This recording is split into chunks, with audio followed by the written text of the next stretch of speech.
Hello, my name is Tiffany Ho, and I'm currently a faculty member in the Department of Psychology at the University of California, Los Angeles. I have been a contributing member to the ENIGMA Major Depressive Disorder Working Group for the past 7 years, and I'm honored today to share with you some of the science behind what we know about depression.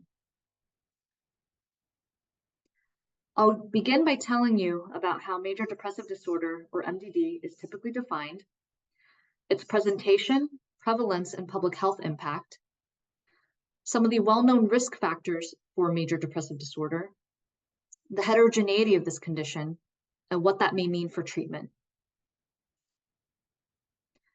An individual can meet criteria for the diagnosis of major depressive disorder if they endorse 5 or more of the following symptoms every day or nearly every day for at least 2 weeks.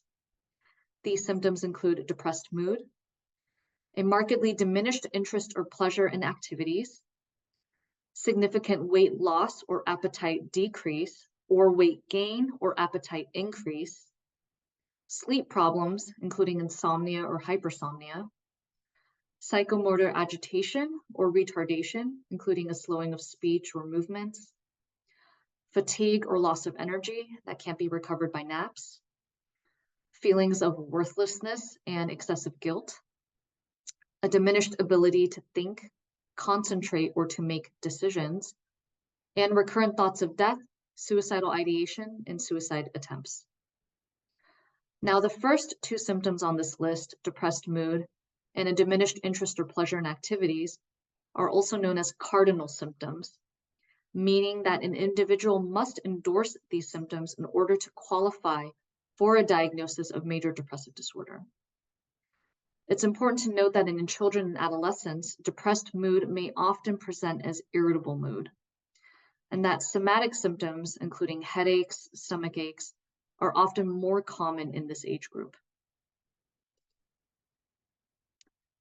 Mania or hypomania would be exclusionary for the diagnosis of major depressive disorder, even though experiencing these symptoms constitute a mood dysfunction or disorder consistent with bipolar disorder. Major depressive disorder is often recurrent in nature, with a single episode of depression lasting on average 4 to 5 months.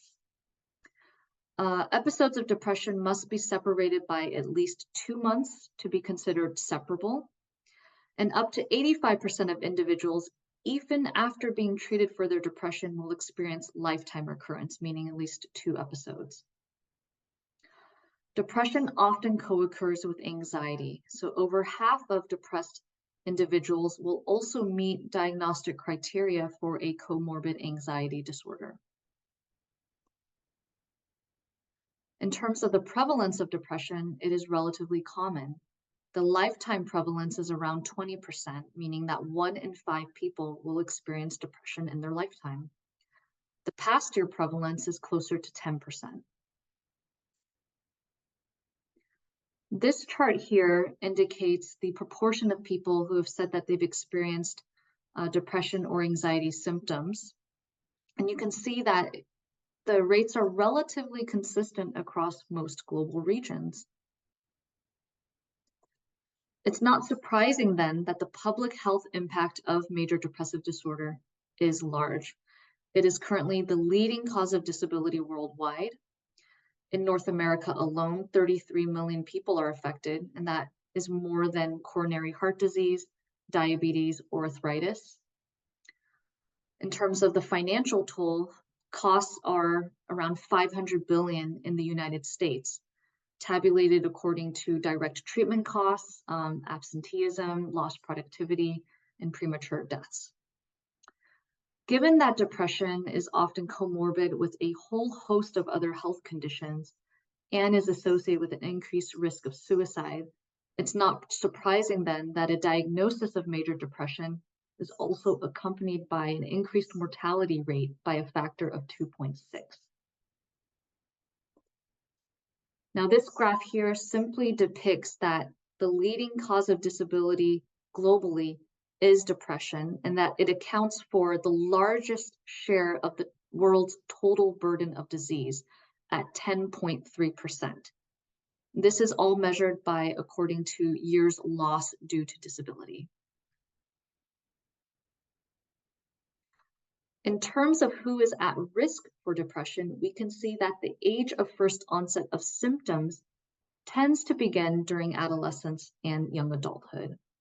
So this recent study found that a quarter of individuals indicated that their age of first symptoms began prior to age 17, but that the median age was closer to 26 years.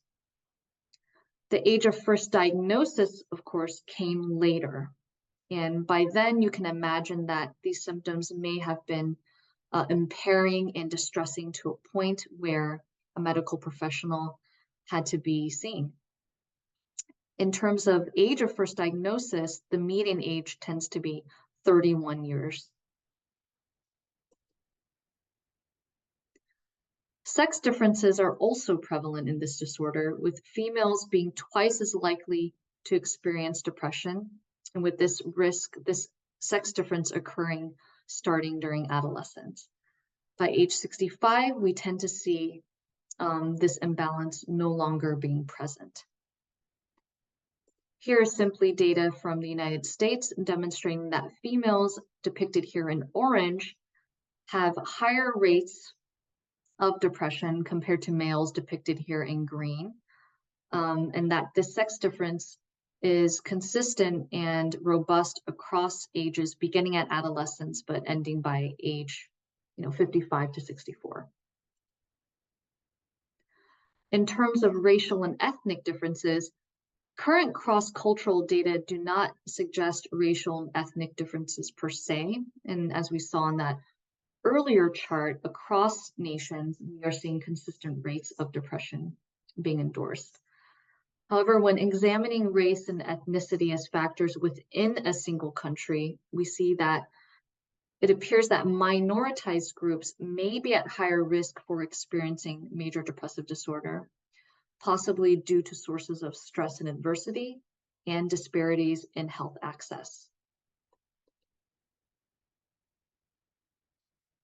Who is at risk for a major depressive disorder? Well, across studies, we find that the most consistent factors or characteristics associated with depression include being female, having prior depression or other psychiatric conditions, not surprising given that this is a recurrent disorder, being divorced or separated, having social isolation or low social support, experiencing poor general health or major adverse life events, being institutionalized, abused, or tortured, having low socioeconomic status, or being unemployed. Of course, it's difficult to know whether or not some of these factors, such as unemployment, may be the cause or consequence of depression. This study or review by Kessler and Bromett provide a nice summary of many of the points I've discussed so far, including that depression is common. However, I did want to note that point 2, based on recent data, indicate that it may be that individuals in the poorest 20% of countries globally are experiencing higher rates of depression, contrary to what is stated in this review. But very quickly, this review indicates that depression is a commonly occurring disorder in all countries where epidemiological surveys have been carried out. The age of onset shows a consistent evidence for a wide age range of risk, but with a median age of onset that occurs during typically during early adulthood. The course of major depression tends to be chronic and recurrent, and women consistently across countries have a lifetime risk of major depression that's roughly twice that of men. Some social demographic correlates are less consistent, but overall, this is a disorder that's characterized by a range of indicators of impairment and secondary morbidity.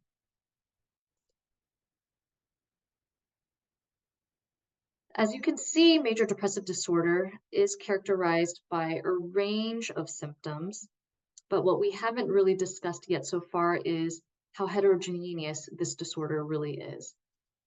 Based on the symptom criteria that I've shown you earlier, There are over 1,500 symptom combinations that are consistent with this diagnostic framing. And I really love this quote by Dr. Eiko Fried, who states that depression is not a consistent syndrome with clearly demarcated boundaries, and depression symptoms are not interchangeable indicators of an underlying disorder. Current research practices lump individuals with very different problems into one category, which has contributed to the remarkably slow progress in the key research domains, such as the development of efficacious antidepressants or the identification of biomarkers for depression. Now, in terms of how depression is commonly treated, there are several antidepressants or pharmacotherapies, as well as psychosocial therapies that are used. Here is a list of such treatments, but selective serotonin reuptake inhibitors, or SSRIs, are the most commonly prescribed antidepressants on the market now. And psychotherapies, including cognitive behavioral therapy and interpersonal therapy, are also common. So how effective are these treatments? In clinical trials, 60 to 70% of depressed patients were shown to respond to these treatments. And a response here is defined as a symptom reduction that meets some criterion threshold, often 50% in these studies. And in a large review of 883 outpatients with mild to moderate depression without melancholia or psychotic features, the percentage of remission, meaning being symptom-free after an adequate trial of these various treatments, found that medications and psychotherapies that have an evidence-based really did not differ in their ability to effectively reduce depressive symptoms, and they outperformed control or placebo conditions. So that is quite encouraging. That said, up to 30% of patients with depression are not responding to at least 2 evidence-based treatments, and the recurrence rates are approximately 50% within 6 months of remission, even if the treatment was initially effective. What that suggests is that our current treatments may be limited in covering all patients who are experiencing these problems. And that is very likely due to the heterogeneous nature of depression, as we just discussed earlier. In terms of the implications of treatment, the future of depression research has really been focused on parsing this heterogeneity and taking a two-pronged approach to understanding what are the biological or neurobiological mechanisms underlying depression-related symptoms and behaviors, and hoping that we can then understand what are the subtypes on the basis of these brain circuit dysfunctions and potential underlying genomic factors. And with that, I would like to end with a list of keywords that I hope are helpful for you in understanding how some of these constructs and issues are defined in this presentation, as well as in the broader literature. And on behalf of myself and the other content creators, we thank you for your time.